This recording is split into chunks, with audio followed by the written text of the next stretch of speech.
Retrouvez tous les jours Eric Guetto aux commandes du meilleur taxi du matin. Taxi Média Show, c'est votre rendez-vous d'actualité matinale tous les jours de lundi à vendredi de 7h à 8h. Taxi Média Show, information, révélation, décryptage, tout ce qui fait la une est décortiqué par ceux qui font l'actualité. Taxi Média Show, c'est le meilleur taxi du matin. Madame, Monsieur, bonjour à tous. Nous sommes très heureux de vous retrouver ce matin sur la radio Taxi FM Lomé, le meilleur taxi de tous les matins. Comme chaque matin, nous ferons le tour des rédactions encore ce jour. Taxi Média Show, c'est pour mieux comprendre les sujets traités par les journaux. Et ça, vous le savez, aujourd'hui, c'est lundi 4 juin 2018. Il est 7h presque 7 minutes à Lomé. Taxi Média Show, le 7h irrigator. Dans le reste de l'actualité, nous visiterons les rédactions. 3 rédactions ont été choisies donc pour être visitées ce matin. Le quotidien Togo Matin, le bimensuel Symphonie et le bi-hebdomadaire, le Libéral. Nous ferons un tour également dans notre salle de cours pour retrouver notre professeur, le grand citoyen de Tassir. Et puis les sports. Tous les sports ce matin, c'est l'affaire de Hugues Vignon-Attico. Taxi Média Show, irrigator. Et nous commençons avec le quotidien Liberté. Liberté qui évoque le règlement de la crise politique. Suite et fin imminente du dialogue, écrit le journal. Les zones d'ombre de la séance de samedi. C'est sur cela que le confrère revient ce matin. Vous lirez l'article à la page 3. Tikpi Atadam qui déclare ce matin dans les colonnes du quotidien Liberté: le Togo constitue une maladie de l'Afrique de l'Ouest qu'il faut guérir dans les brefs délais. Vous lirez la réaction de Tikpi Atadam ce matin à la page 4 du quotidien Liberté. Et puis, victime d'expropriation abusive depuis 41 ans, les populations de Massouhouin en appellent à Fort Nyasingbe. L'article est à découvrir dans le journal. Grand marché de Lomé, l'effondrement d'un immeuble fait 2 morts et des blessés. À Daoulato, un pôle commercial a fait renaître de ses cendres, écrit notre confrère. Le journal qui parle également de la loi ou des lois de finances rectificatives. À quoi bon encore? C'est l'interrogation du journal. 115 milliards de francs CFA de baisse entre novembre et fin décembre 2017. Vous lirez l'article dans le quotidien. Et puis un clin d'œil à notre désormais ancien confrère Junior Amenounia, conduit à sa dernière demeure samedi chez lui à Dagny et Lavagnon. Vous lirez l'article dans le quotidien Liberté. Et on me signale que nous avons déjà au téléphone le patron du quotidien Togo Matin, c'est Dieudonné Korolakina. Dieudonné, bonjour. Bonjour, ta chère Eric. Bonjour, fidèles auditrices et fidèles auditeurs de Radio Taxi FM. Alors, Dieudonné, avant de revenir sur les questions politiques, on va parler d'abord de l'écroulement de l'immeuble à Lomé, au Grand Marché notamment. On l'évoquait avec le quotidien Liberté. Vous parlez ce matin d'une évaluation des risques des édifices publics qui s'imposent, hein? Oui, vous savez, le fait qui s'est produit tout à fait donc en fin de semaine dernière, soit le début donc de ce mois, du mois en cours, c'est-à-dire le vendredi 1er juin dernier, mais c'est effectivement l'affaissement d'un certain niveau d'un bâtiment au grand marché d'Adaoulato à Lomé. L'information donc très effroyable a fait le tour, s'est répandu comme une traînée de poudre et jusqu'au journal de 20h sur les antennes nationales qui situe effectivement à travers un communiqué du gouvernement ou qui donne un peu de précision sur les faits et expliquant clairement qu'il y a eu donc 2 morts et 14 blessés. Alors, effectivement, quand nous partons d'ailleurs de ce fait, il faut effectivement se poser beaucoup de questions par rapport à l'utilisation de plusieurs édifices publics, de plusieurs édifices qui servent toujours en tout cas, ou du moins qui accueillent certains services de l'administration publique. Il suffit de faire un tour en ville et de constater effectivement que d'ailleurs même certains bâtiments coloniaux continuent justement à servir comme des bâtiments publics.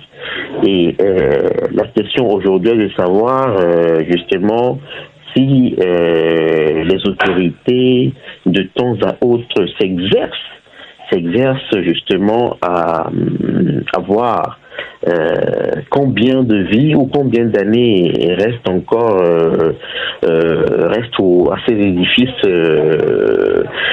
pour tenir. Toutes ces questions se posent et il nous semble qu'à partir de ce fait, il faut effectivement donc que les autorités puissent évaluer les risques des édifices et cela permettra donc aux spécialistes de la sécurité de prévoir dans la mesure du possible les accidents et peut-être mettre en alerte le service de sapeurs-pompiers dans certains coins de la ville et avant éventuellement qu'il ne soit trop tard. Ou encore on pourra prendre des mesures pour pallier tout à fait d'autres mesures pour pallier ces risques.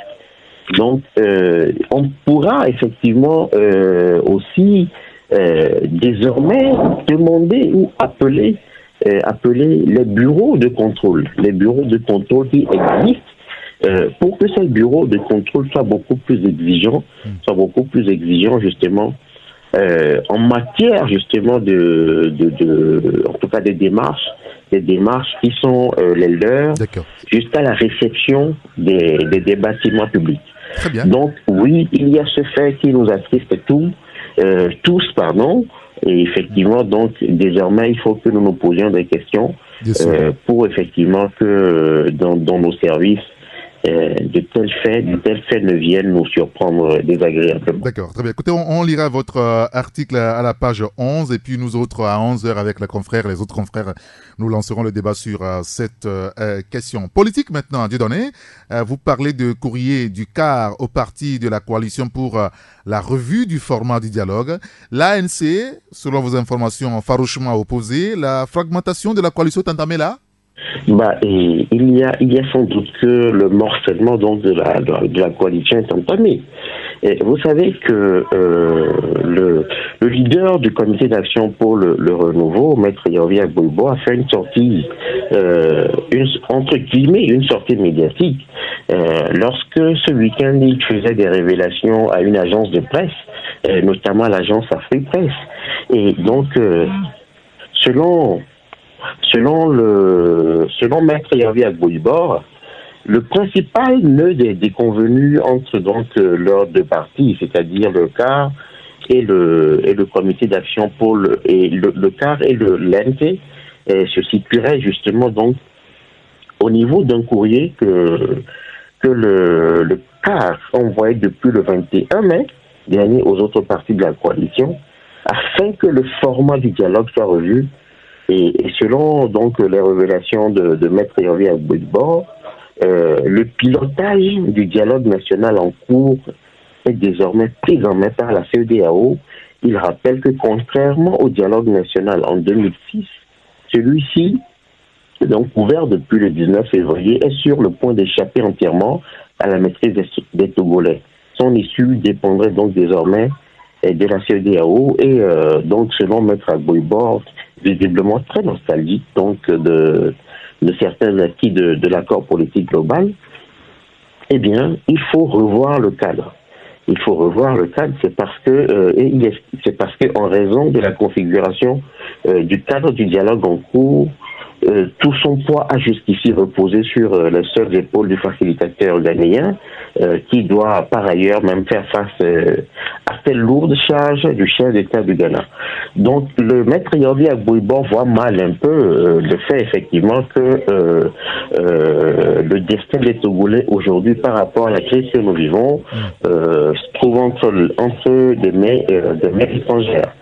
Et alors, quand vous analysez, parce que selon vos informations, effectivement, au sein de la coalition des 14, si les propositions du CAR n'ont pas reçu écho favorable, c'est surtout l'ANC qui refuse. Opposant un vrai veto. D'accord. Et nous savons d'ailleurs que le désamour, le limitié entre le CAR et l'ANC ne date pas d'aujourd'hui. D'ailleurs, même, vous savez, il y a quelques mois, la sortie d'un certain Dagon, donc une figure importante du cas, situait un peu les choses. Et aujourd'hui donc, cette sortie ou ces révélations de Maître Yaoui à Boiboa nous situe clairement sur ce désamour, ce malaise profond au sein de la coalition.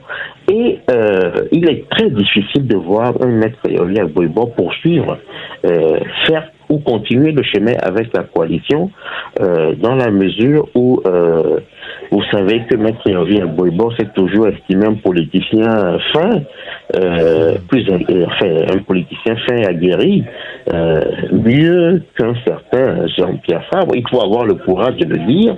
Et nous voyons difficilement un certain Maître Yaoui Boiboa accepter de poursuivre de faire chemin avec une coalition en essuyant ou en continuant par essuyer de camoufler de cette nature. Voilà un peu ce qui se passe. Parfait, très bien. Écoutez, on a compris et on lira le reste dans votre journal. Juste un mot, Dieudonné, sur ce que vous appelez dans votre éditorial les nostalgiques en politique. À quoi faites-vous allusion ce matin? Mais effectivement, si vous voulez, quand nous observons un peu cette sortie de Maître Yaoui Boiboa, faisant allusion donc à l'accord politique global, dont il a toujours réclamé d'une certaine paternité.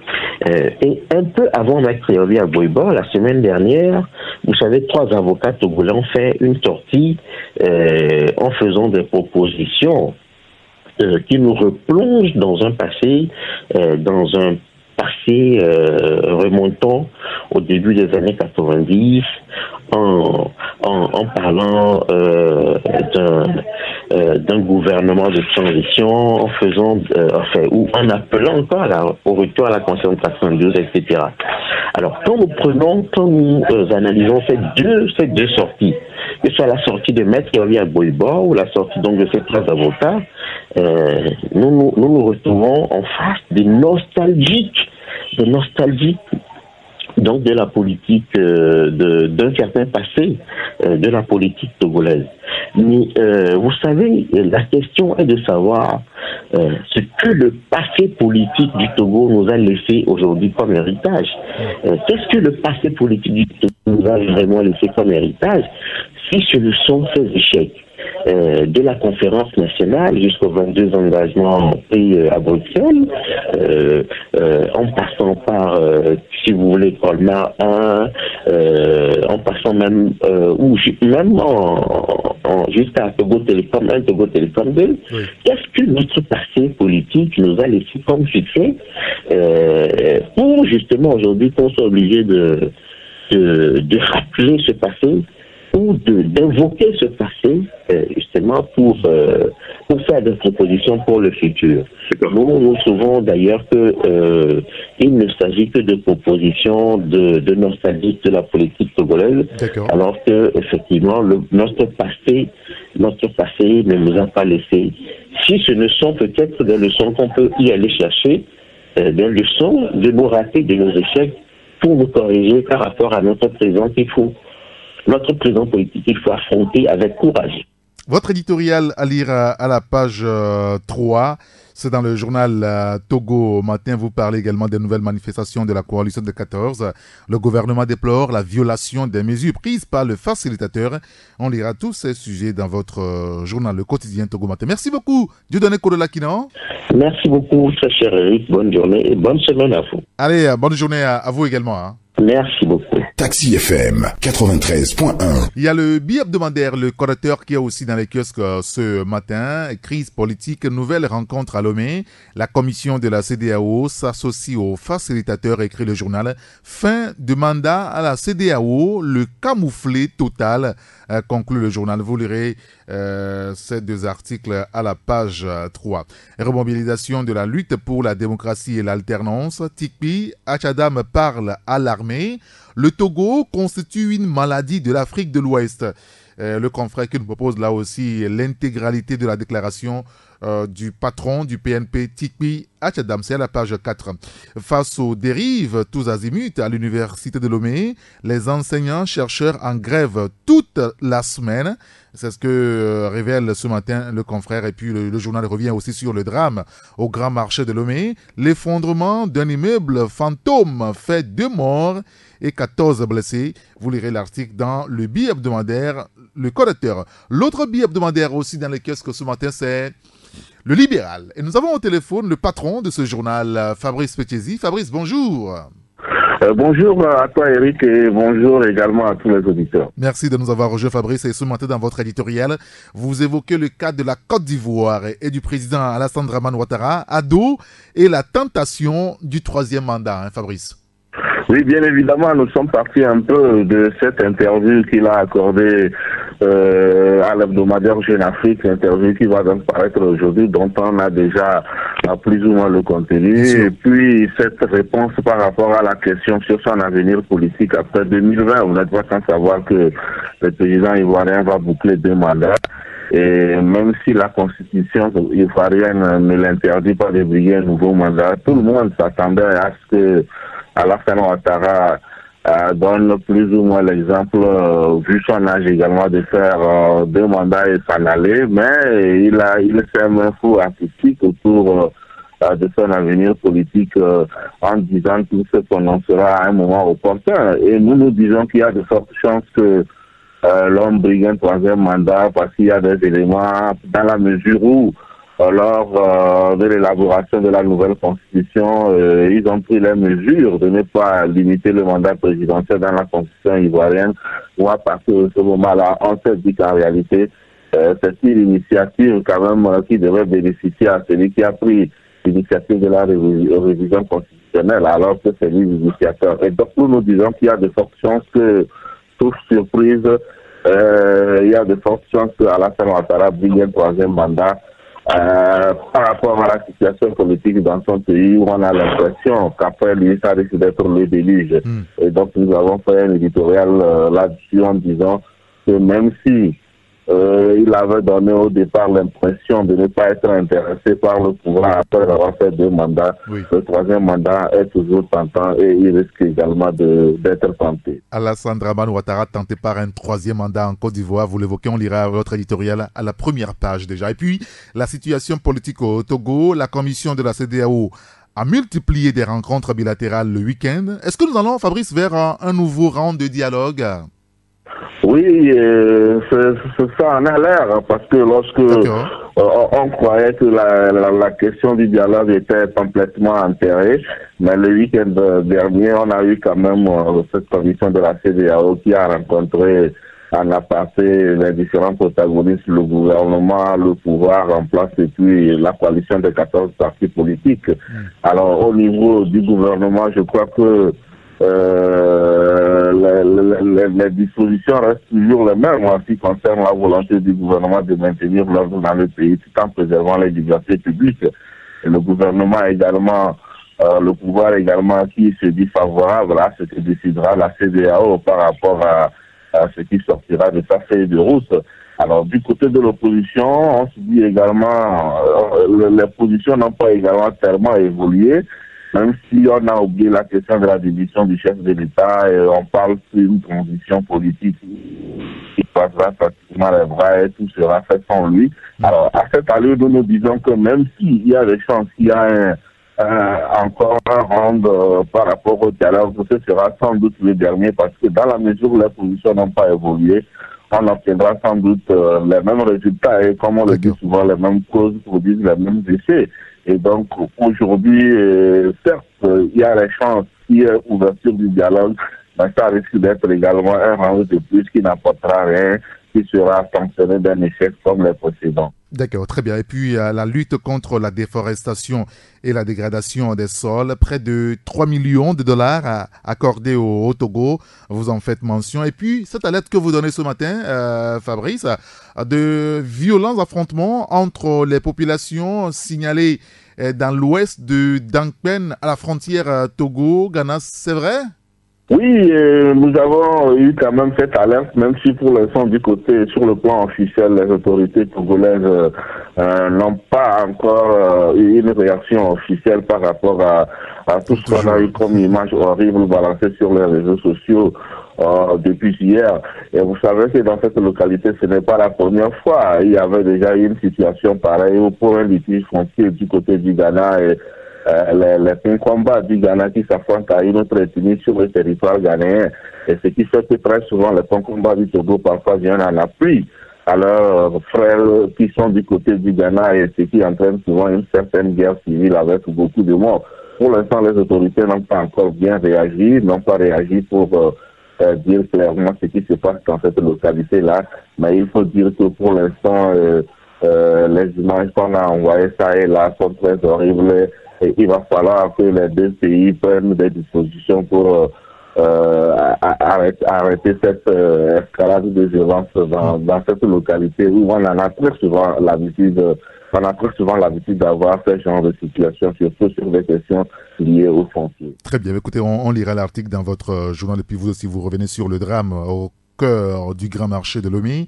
Les blocs d'un immeuble s'écroulent et font des victimes. On parle de 2 morts. C'est le bilan du gouvernement togolais. Écoutez, merci beaucoup Fabrice Petchesi. Merci à toi et merci également aux auditeurs. Allez, bonne journée. Bonne journée à toi. Il est 7h30 dans tous nos studios ici. Nous marquons une pause. Taxi FM. Taxi FM. Taxi Média Show, 7h-8h. Dans le kiosque ce matin, il y a l'hebdomadaire Nouvelle Opinion, le confrère qui parle de la démarche pour une sortie de crise au Togo.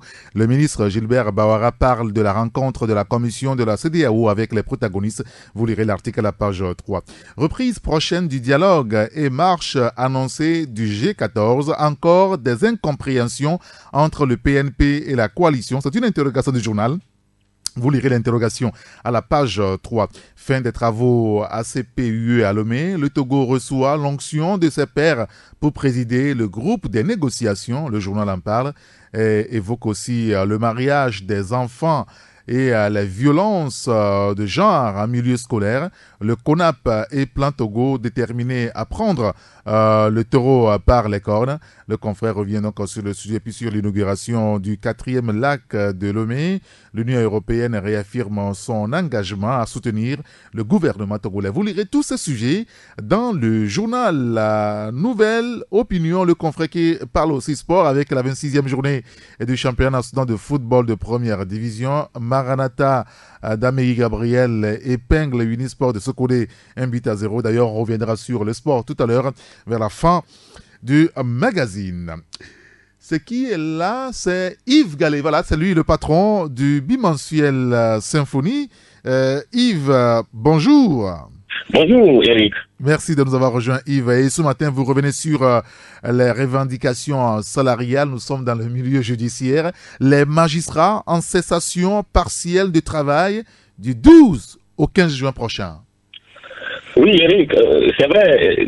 Des magistrats en grève, quand ça s'annonce, il n'en faut pas plus pour magnétiser les attentions. N'est-ce pas? Et cela soulève un certain nombre de questions aussi au sein de l'opinion, et pour cause.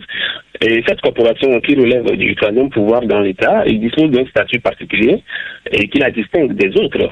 Courant mois avril, les magistrats ont déjà usé de ce droit de grève pour exposer aux autorités compétentes des revendications liées à une augmentation des salaires.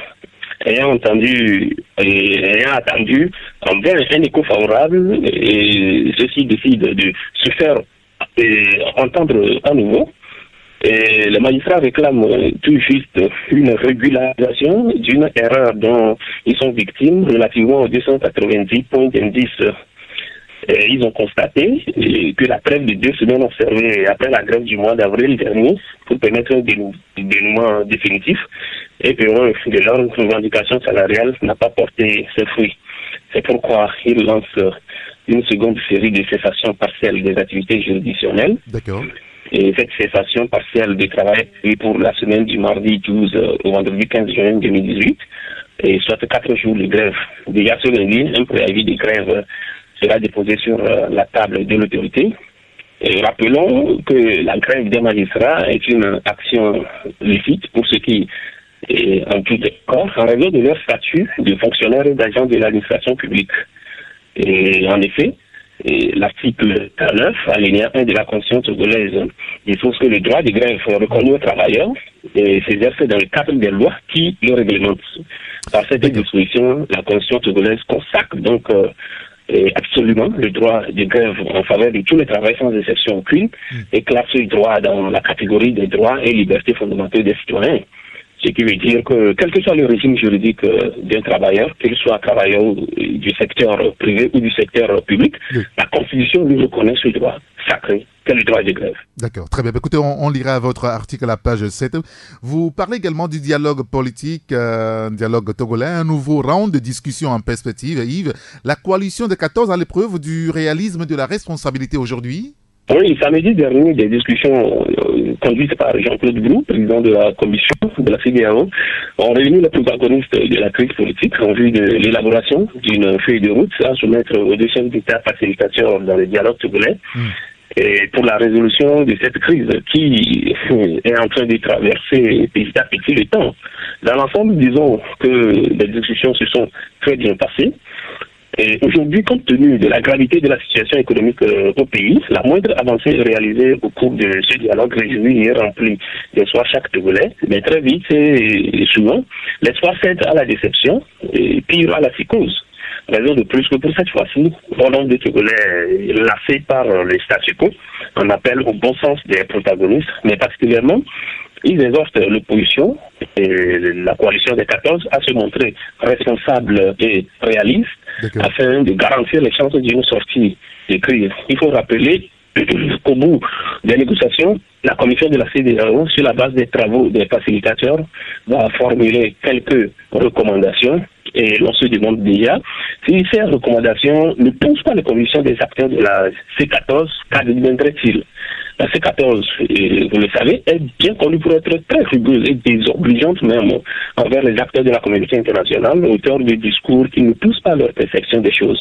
La question épineuse des négociations reste aujourd'hui la candidature au nom de Faure Gnassingbé en 2020. Et c'est vrai, toute gymnastique faite, que ce soit sous l'empire de la loi actuelle ou d'une nouvelle loi à venir, rien ne pourrait empêcher une éventuelle candidature de l'actuel chef d'État en 2020. Et sans passion et avec un peu de lucidité, de courage, c'est si facile à comprendre. Il y a certains acteurs de l'opposition, même non des moindres, qui, de par leur préposition, ont déjà fait comprendre et à leur père et ce point de vue. Et si la C14 arrive à comprendre cela et à admettre que le référendum faut valider aussi ou rejeter le projet de réforme constitutionnelle et n'est pas un coup de force Gnassingbé et que c'est la Constitution qui le permet, le match serait déjà plié. En tout cas, l'issue du dialogue tient beaucoup plus de la responsabilité de la C14 et qui est trop rigide pour courber son échine. L'implication de la CEDEAO dans la résolution de cette crise a ravivé les espoirs éteints, mais pour quel résultat? Et c'est le oui ainsi, Eric. Très bien, écoutez, on lira l'article dans votre journal. Et puis un dernier sujet, Yves, le Togo, toujours attractif, c'est ce que vous écrivez. La société CITAC décroche l'implantation à Lomé du leader mondial des produits de peinture. Oui, par 7 ans crispés de crise politique, un Togolais, reconnu pour être un dynamique opérateur économique, a réussi à convaincre Colorificio Samarinese, c'est la société leader des produits de peinture, et à venir s'implanter à Lomé. Le Togo va servir donc de plaque tournante à la distribution des produits de cette société dans la sous-région et dans toute l'Afrique. Et les 23 et 24 mai dernier, sur l'initiative du Togolais, qui n'est autre que M. Satoshou Kwasi Pascal, c'est le DG CICAT SARL et Perfet et Distribution, une quarantaine de peintres, d'applicateurs et de décorateurs ont été conviés à une séance de formation sur les produits de peinture de la société Colorificio Samarinese et la manière efficiente de les appliquer. Nous avons couvert cette formation qui tient lieu en même temps d'une action marketing. La formation a été assurée par des experts venus d'Italie et nous avons consacré un public reportage à cet événement. Une manière à nous de rendre hommage à M. Tassou Pascal qui se fait compter parmi les Togolais qui, malgré tout, sont fortement préoccupés par le développement du Togo, qui sont engagés à construire et non à détruire ce beau pays. D'accord, très bien. On a compris. On lira le reste dans votre journal, Yves Gallet. Merci beaucoup, Yves, pour votre disponibilité. Merci, Eric, et très bonne émission. Allez, bonne journée à vous. Merci. 93.1 Taxi FM. C'est les journaux qui sont dans les kiosques ce matin, en tout cas ceux que nous avons avec nous ce matin en studio. Vous pouvez quand même les acheter. Ces journaux sont déjà disponibles dans les kiosques et chez tous vos marchands de journaux. Vous avez le quotidien Liberté, le quotidien Togo Matin, le billet hebdomadaire Le Correcteur, l'autre billet hebdomadaire dans le kiosque ce matin, le Libéral, le bimensuel Symphonie et l'hebdomadaire Nouvelle Opinion. Nous marquons juste une petite pause et nous nous retrouvons après avec notre cher professeur Cyr et la chronique des sports. Ce sera avec plutôt Abdoulaye Kondo. Et si on partageait le même taxi? Taxi FM. Il est 7h presque 47 minutes dans tous nos studios ici à Gbalépé-Dogan. Taxi Média Show, la clause Molière, c'est la chronique du professeur Cyr. Et nous retrouvons notre cher professeur au téléphone. Professeur, bonjour. Bonjour, grand citoyen d'État, comment ça va? Je vais très bien, vous allez bien? Ça va pas, la grâce de Dieu. Et j'en profite pour dire bonjour à tous les grands citoyens d'État qui nous écoutent. Parfait, c'est noté. Professeur, nous vous écoutons maintenant. Alors, je voudrais commencer par un verbe qu'on entend souvent. Je reviens là-dessus parce que je l'ai beaucoup entendu ce week-end. C'est le verbe positiver, n'est-ce pas? Ouais. C'est un verbe néologisme. Ce verbe n'existe pas en français, n'est-ce pas? Et c'est un verbe qui nous a été imposé par une sorte de mode, d'anglicisme, etc. Et donc dire positiver dans le sens de prendre les choses du bon côté est à proscrire, absolument. Il existe en français des tournures comme faire preuve de confiance, être optimiste, voir les choses positivement, qu'on lui préférera à ce verbe de mauvais aloi. Alors maintenant, je viens à cette phrase que j'ai entendue l'autre jour de la bouche d'un grand expert économique, qui disait ceci. L'audition des postulants a pour seul but de vérifier si le candidat est apte ou incapable de remplir toutes les tâches assignées. L'audition des postulants a pour seul but de vérifier si le candidat est apte ou incapable, de remplir toutes les tâches assignées. Bon, dans cette phrase, j'ai relevé ce qu'on appelle une coordination fautive d'adjectifs. Il faut savoir que les prépositions sont, avec les conjonctions, les principaux outils d'assemblage des éléments d'une phrase, de la phrase, n'est-ce pas? Il existe plusieurs types d'erreurs auxquelles leur emploi fautif peut donner lieu. La coordination fautive des adjectifs, des verbes, et des noms, de prépositions et de locutions prépositives, etc. S'agissant de la coordination fautive des adjectifs, ce qui est ici l'objet fautif de la phrase, l'audition des postulants a pour seul but de vérifier si le candidat est apte ou incapable de remplir toutes les tâches assignées. Il faut savoir que l'adjectif incapable se construit avec la préposition de, tandis que l'adjectif apte, lui, commande la préposition à. En revanche, le nom incapacité, placé devant un infinitif, se construit tout aussi avec la préposition à qu'avec la préposition de. Et donc, ce que aurait dû dire le grand expert est la suivante, n'est-ce pas? L'audition des postulants a pour seul but de vérifier l'incapacité ou l'aptitude du candidat à remplir toutes les tâches assignées. Et puis un autre exemple, mais cette fois sur la coordination fautive des verbes. Cette phrase, l'offre ne doit ni dépendre ni être liée à l'achat d'une marchandise. Je répète, l'offre ne doit ni dépendre ni être liée à l'achat d'une marchandise. Bon, dans cette phrase, les verbes qui sont amputés ici de leur préposition naturelle. Le verbe dépendre se construit avec la préposition de et le verbe lier avec la préposition à. Or, dans la phrase, ces éléments sont oubliés et par conséquent constituent un emploi de coordination fautive, n'est-ce pas, des verbes. Voici la formulation correcte de la phrase. Au lieu de dire « l'offre ne doit ni dépendre ni être liée à l'achat d'une autre marchandise », on dira ceci. L'offre ne doit ni dépendre de l'achat d'une autre marchandise, ni être liée. L'offre ne doit ni dépendre de l'achat d'une autre marchandise, ni y être liée. Alors maintenant, j'en viens à la revue de presse. Seul dans Liberté, j'ai relevé ceci. Suite et fin imminente. Imminente au pluriel. Bon. Il y a un problème qui se pose là-bas, parce que l'adjectif imminente ici ne concerne que la fin, n'est-ce pas? Elle ne concerne pas la suite et la fin, elle concerne la fin. Et donc, l'adjectif imminente ici ne se met pas au pluriel. Et voilà, j'en ai fini, monsieur le grand citoyen d'État. Très bien, professeur, c'est compris, on a bien noté tout cela, on fera plus attention prochain. Merci beaucoup pour votre disponibilité. Je vous prie, bon début de semaine à tous les grands citoyens d'État de ce pays. Et bonne journée à vous, professeur. Bonne journée à vous également. À bientôt. À très bientôt. Au revoir. Taxi FM, toujours premier sur l'info. Taxi Média Show, la chronique des sports. Et nous allons parler sport avec Abdoul Kondo. Abdoul, bonjour.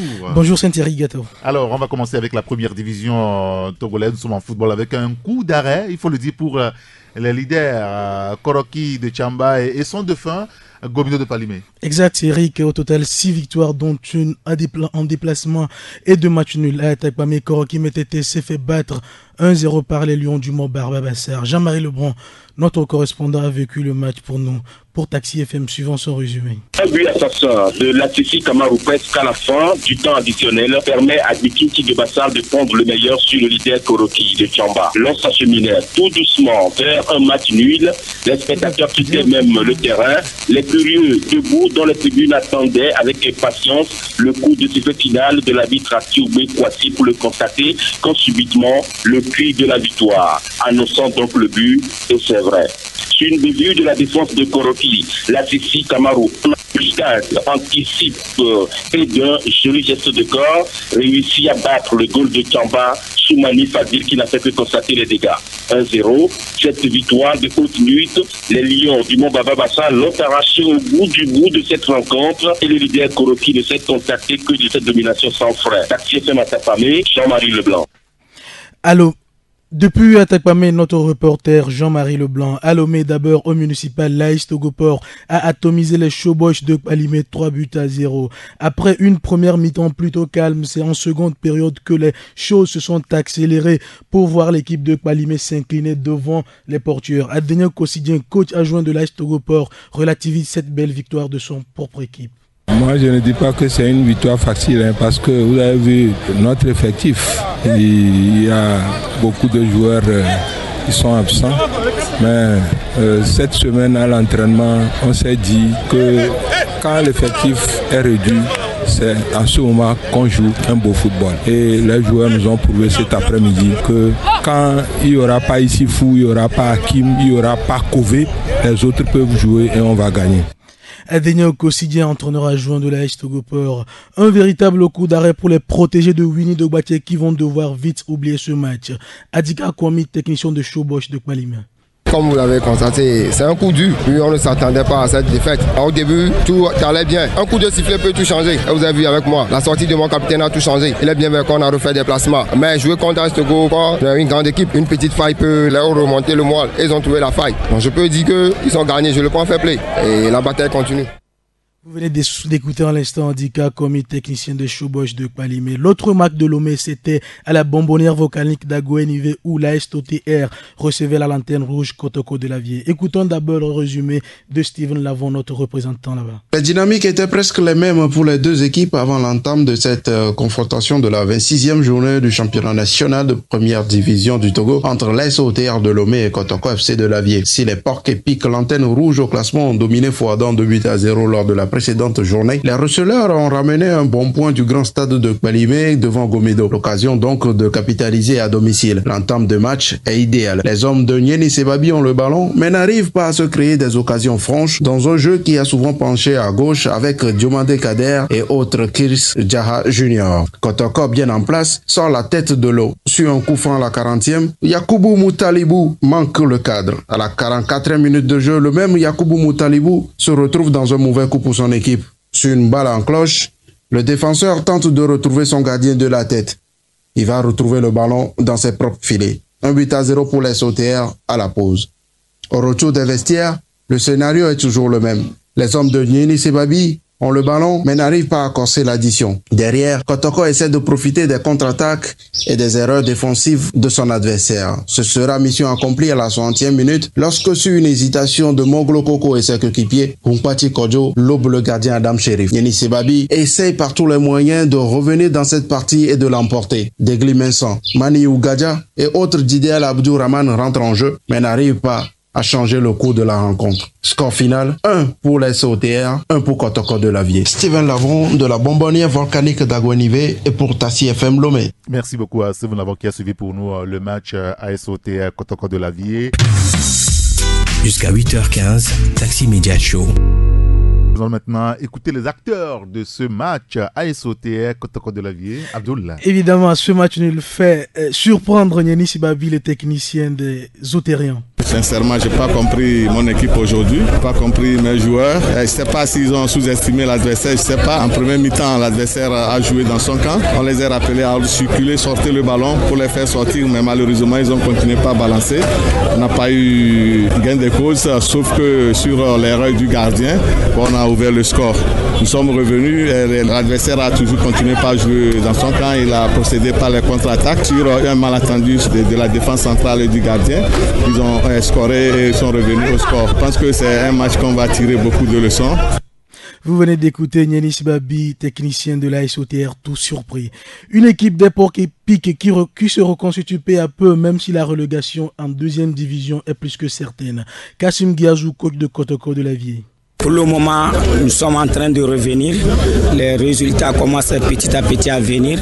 Les joueurs ils sont en train de comprendre un peu. Maintenant, c'est pour préparer une équipe, c'est à long terme et on est conscient.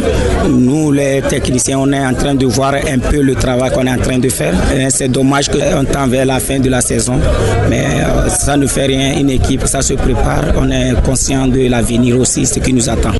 Kassim Giazou, entraîneur des Porcs épiques de Lavier. Le reste des résultats, Erika Thévier, au stade Dr Kaolo, espoir local s'est fait surprendre 0-1 et sans force au classement. Les Anges de Notier en déplacement à Dapan perdent face à Fouadan 1-0. À Wame, Maranatha bat Unisport de Sokodé 1-0. À Kara, l'ACK concède le nul 0 partout face au Robot Rouge et enfin à Sokodé. Les guerriers de Tchaoudjo battent 2-0 les Verts de Tokouin. Le classement maintenant. Premier, Koroki Metete de Tchamba, malgré sa défaite, totalise 51 points plus 15. Deuxième, Semassi de Sokoré, deuxième, 50 points plus 19. Gomido de Kpalimé, troisième, 48 points plus 17. Quatrième, Laïs Togopor avec un match de moins, totalise 46 points plus 14.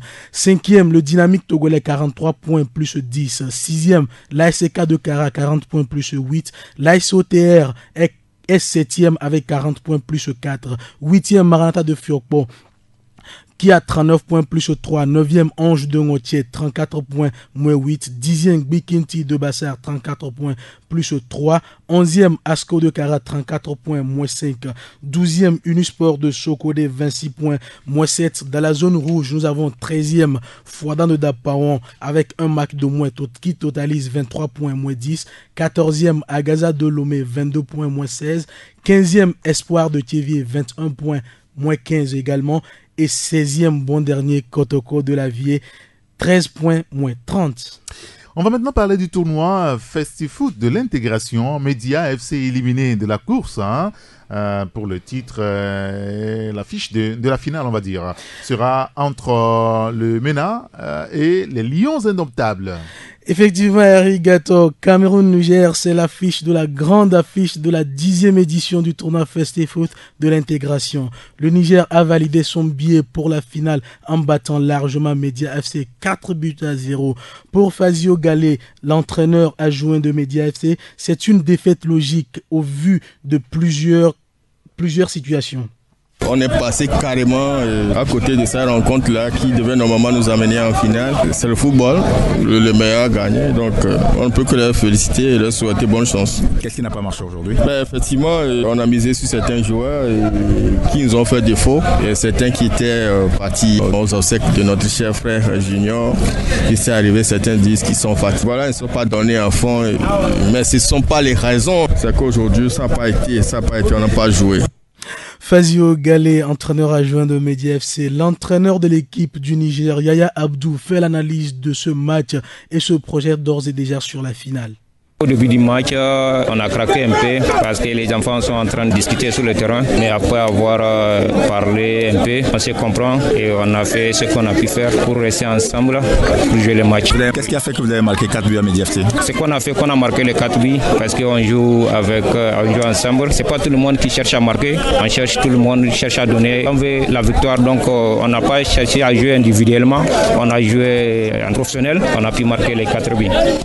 Yaya Abdou, coach du Niger. Eric, retenons enfin que le Cameroun s'est qualifié samedi en battant la Russie 3-1. La finale FestiFoot de l'intégration est prévue pour le 9 juin prochain. Très bien. Et puis le tournoi international Maurice Révélo de Toulon avec les espoirs togolais.